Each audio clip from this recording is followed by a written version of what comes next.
This video covers the time we spent here at Rome. We came here with a list of monuments and left with something we didn't expect, a deep, quiet sense of connection to something much larger than ourselves. Walking through the Roman Forum, standing in the shadow of the Colosseum, getting lost in streets that have been walked for over 2,000 years, the history here isn't behind glass, it's under your feet. It's in the walls of the cafe where you have your morning espresso.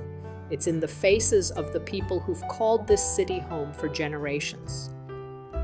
Our first stop is St. Peter's Basilica, approach through the grand embrace of Bernini's colonnade. 284 columns arranged in 4 rows, sweeping open like 2 arms reaching out to welcome the world. And standing there in the middle of that massive piazza, you understand why people have been making pilgrimages to this place for centuries. There are 2 huge statues standing in front of the basilica. On the right, St. Paul clutching a sword, a reminder of the faith he defended with his life. On the left, St. Peter. He holds the keys to heaven in his hand, a symbol of the authority passed down to him and to this very place. 2 pillars of the church are rendered in stone, standing watch for eternity. At the top of the basilica's facade, a row of statues lines the skyline, saints watching silently over the square below. Now to the central balcony, the Loggia of Blessings. That modest but powerful balcony is where the Pope appears before the faithful, where new pontiffs are announced to the world. Michelangelo's dome, rising 136 meters into the Roman sky, it's been watching over this city for over 4 centuries. From anywhere in Rome, you can spot it, a constant presence on the skyline, like the city itself is always pointing you back here. Up close, the scale of it is almost hard to process. Michelangelo began work on it at the age of 72 and never lived to see it completed. And yet, his vision endured. What you're looking at is his final gift to the world. Covering the interior of that dome and cascading across the walls and ceilings are some of the most breathtaking mosaics. Every image, every face, every ray of golden light is made up of millions of tiny pieces of colored glass and stone, assembled with patience and precision that feels almost supernatural. The craftsmanship is so fine that from a distance it looks like painting. Stepping inside, the sheer scale of the interior is staggering. Marble floors, soaring arches, and golden altars. Every corner whispers centuries of faith, art, and history.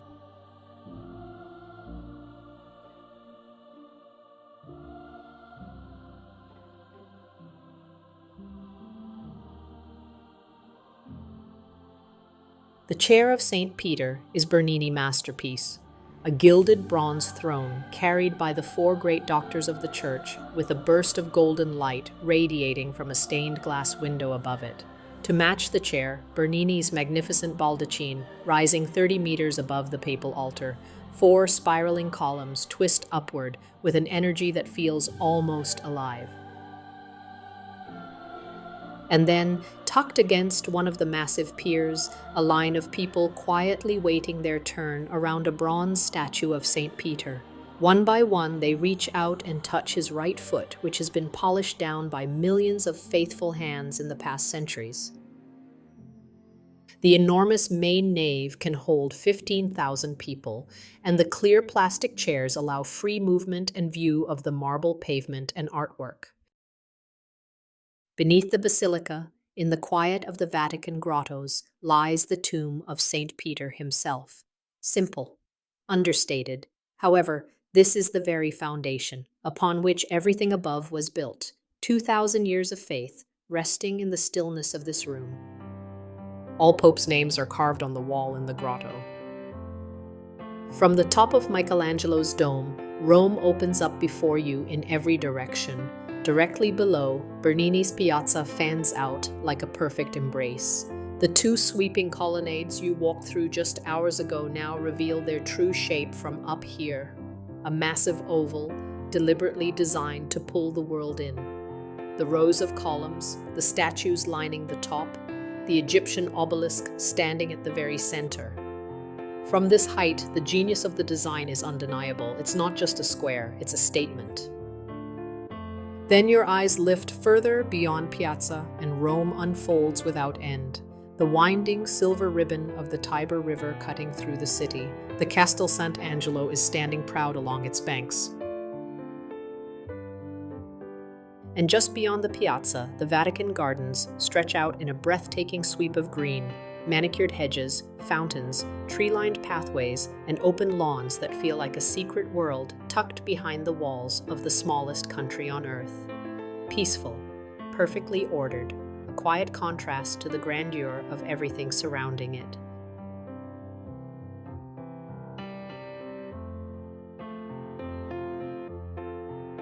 On the roof of St. Peter's Basilica, there is a clear view from behind the apostles and saints, each one several meters tall, and have been standing up here for centuries, watching over Rome.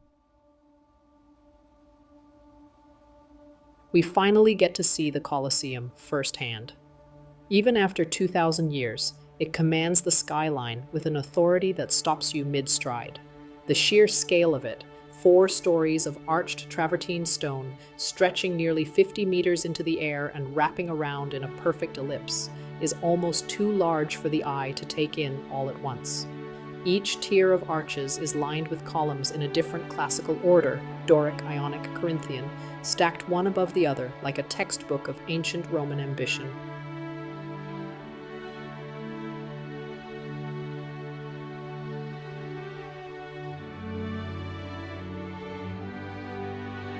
We were lucky having the early morning visiting slot to get in from the back entrance and to experience gladiators walking through the corridor into the arena floor. The feel of looking around the stadium filled with tens of thousands of spectators and emperors.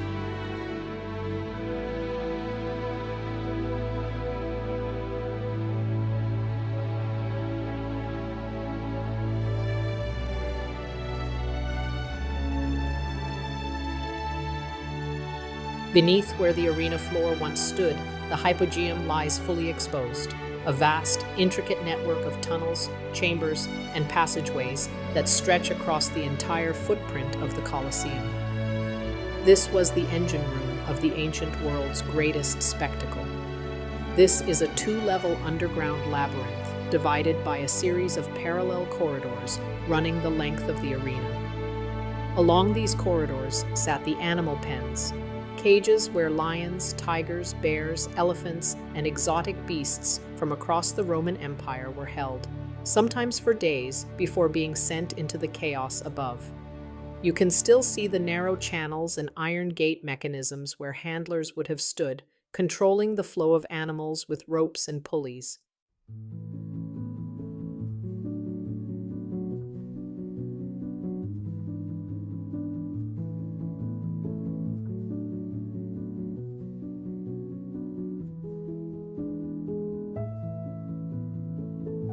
The Arch of Constantine, built in 315 AD to commemorate Emperor Constantine I's victory at the Battle of Milvian Bridge in 312 AD. It stands between the Colosseum and the Palatine Hill and is one of the best preserved triumphal arches in Rome. Steps from the Colosseum sits the Roman Forum, a place where senators debated the fate of empires, where triumphal processions marched through cheering crowds, where merchants, priests, and citizens went about their daily lives. Today, what remains are columns, archways, and foundations, scattered across a vast open field. The Temple of Saturn, the Arch of Septimius Severus, the sacred way still paved with the same stones that Roman soldiers once marched across.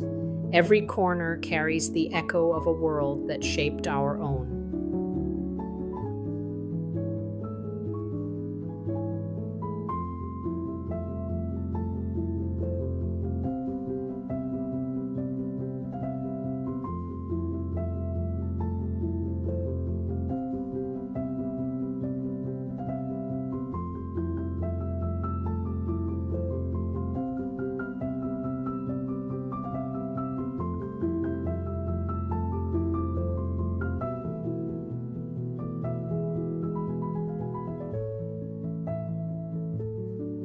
The Basilica of Maxentius, the largest building in the entire Forum with 3 colossal barrel-vaulted arches, each soaring nearly 35 meters high, still standing after 17 centuries.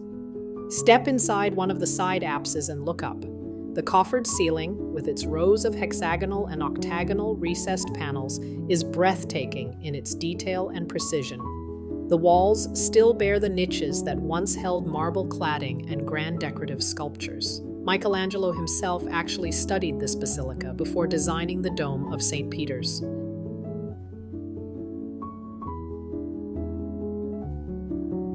Tucked into the hillside, the Stadium of Domitian, a vast elongated oval built around 92 AD as a private ground exclusively for the imperial family. The curved brick wall of the track still traces its original oval shape across a carpet of green lawn. Scattered across the grass are fallen column drums, marble fragments, and stone bases. The multi-storied facade of Domitian's private palace rises behind the track. Castel Sant'Angelo began its life in 123 AD as the mausoleum of Emperor Hadrian. Over the centuries, it transformed into a fortress, a papal residence, a prison, and even a refuge during sieges. As you walk up the ancient spiral ramp, you pass through layers of history, from grand Renaissance rooms decorated with beautiful frescoes and marble floors to the dark prison cells where famous prisoners were once held. The interior feels like a fortress within a fortress, with thick walls, hidden passages, and stunning papal apartments that show just how powerful the popes once were.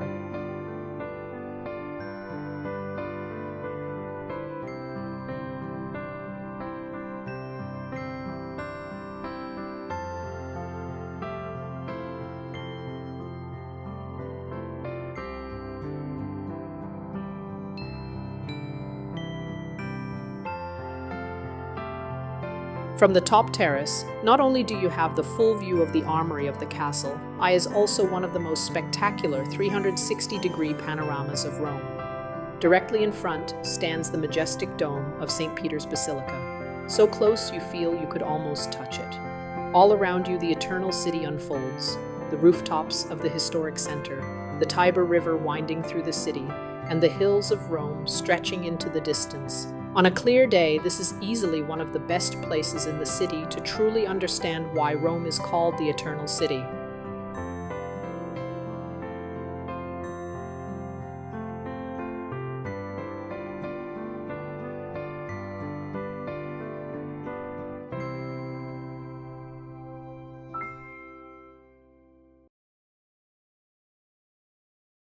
We can also see in distance this majestic white building, the iconic landmark in Rome, the altar of the fatherland.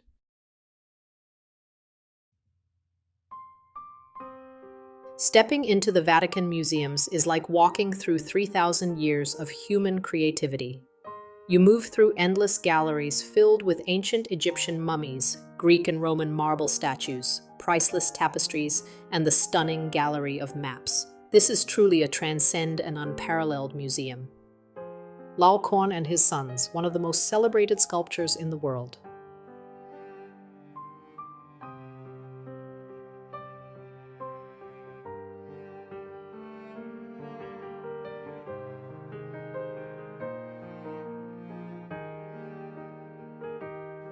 Belvedere torso, highly influential fragmented statue admired by Michelangelo, and Apollo Belvedere, one of the most famous classical statues.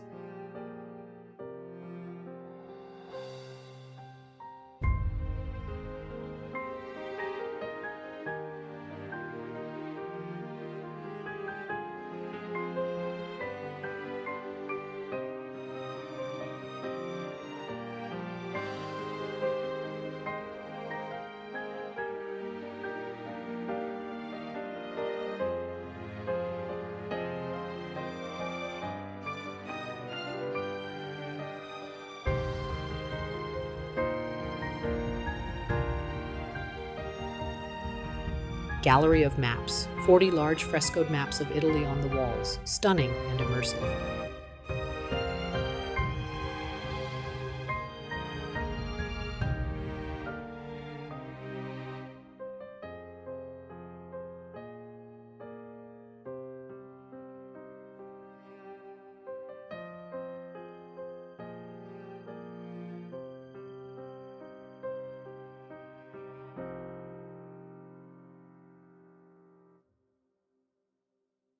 Isn't this hall magnificent?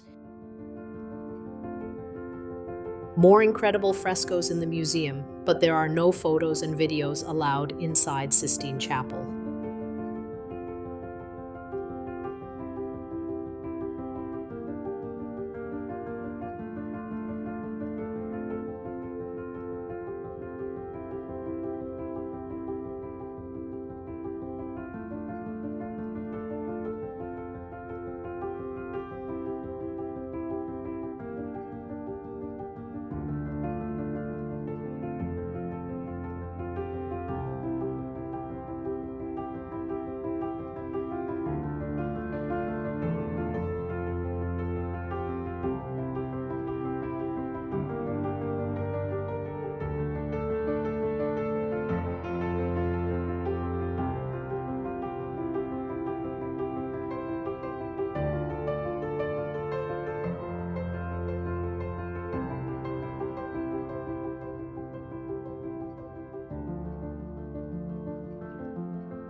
The School of Athens by Raphael.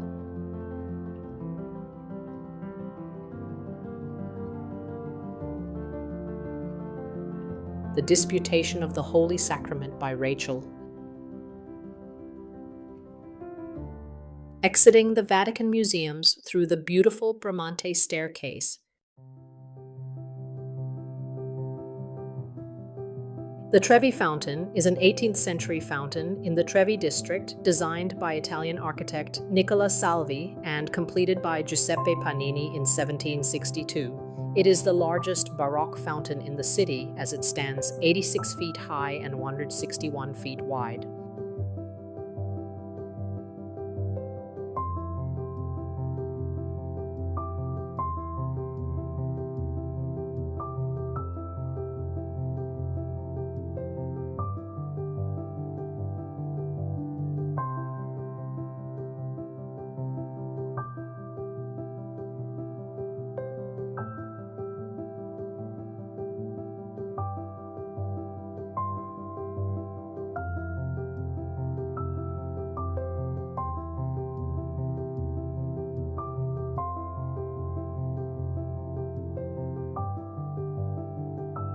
Four Rivers Fountain is a Baroque masterpiece designed by Bernini and completed in 1651 for Pope Innocent X.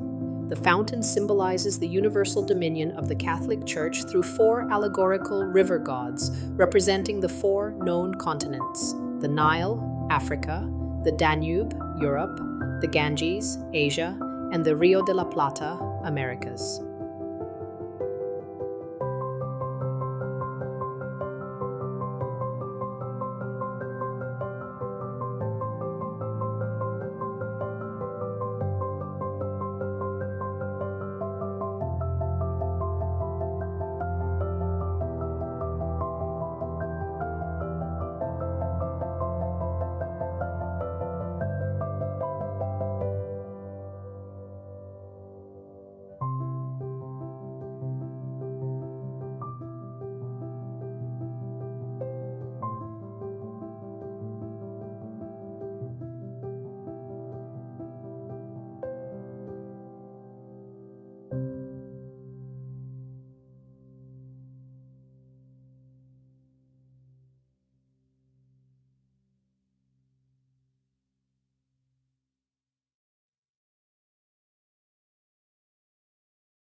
The Pantheon in Rome is an ancient Roman temple, now a Catholic church, and stands as the best preserved building from ancient Rome. The building features a massive, unreinforced concrete dome with a central opening called an oculus, which remains the world's largest of its kind nearly 2,000 years later. The interior is a perfect sphere with a diameter and height of 142 feet, and includes a coffered ceiling and 7 niches that originally housed statues of pagan deities.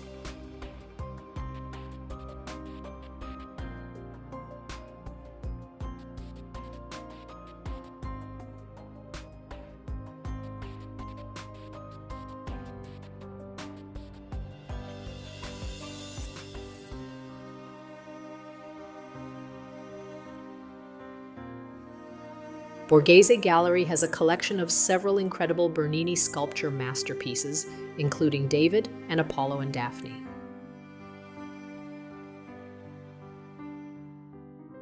Bernini's Aeneas, Anchises, and Ascanius. Depicting the Trojan hero Aeneas is escaping the burning city of Troy. He carries his elderly father Anchises on his shoulders while leading his young son Ascanius by the hand. Bernini created this masterpiece at the age of 20.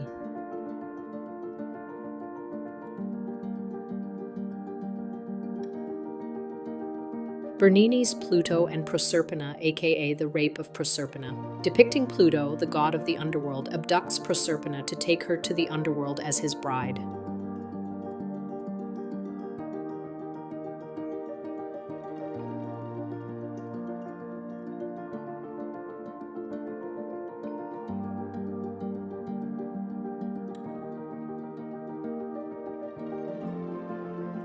Barcaccia Fountain and the Spanish Steps at Piazza di Spagna.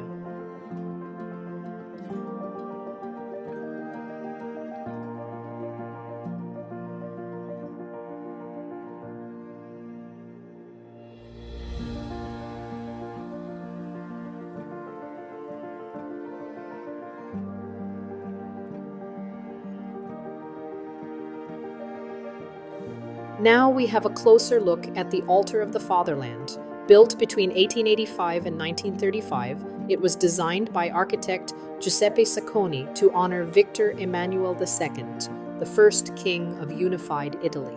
At its base lies the Altare della Patria proper, a sacred eternal flame and the tomb of the unknown soldier, guarded 24/7 by an honor guard.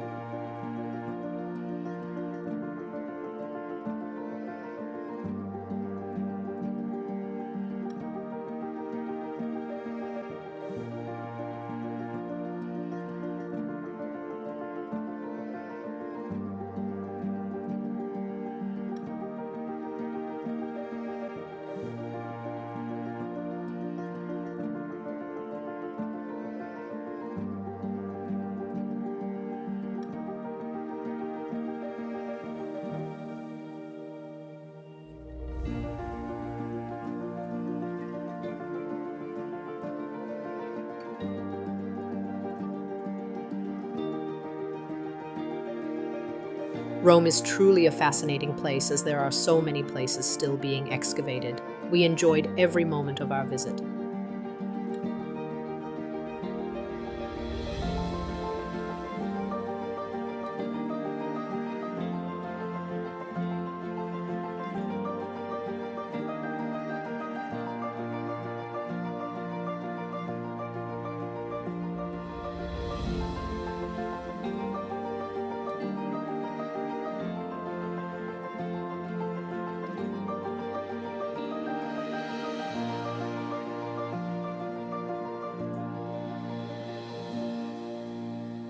Thank you for viewing.